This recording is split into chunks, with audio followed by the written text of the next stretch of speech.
Here I've got ZTE Axon 9 Pro, and let me show you how to activate and use developer options on the following device.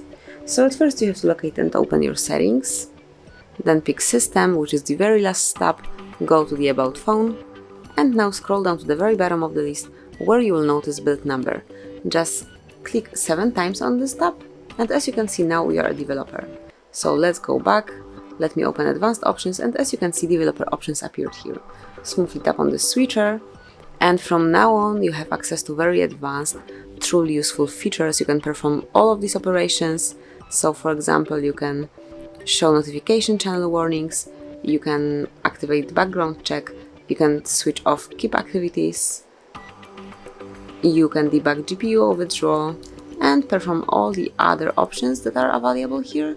Just come along with all of these, pick the one that you would like to perform, and then do it. Finally, if you'd like to switch developer options off, all you have to do is to tap on this switcher, and as you can see, they are no longer active, so no one will be able to activate them.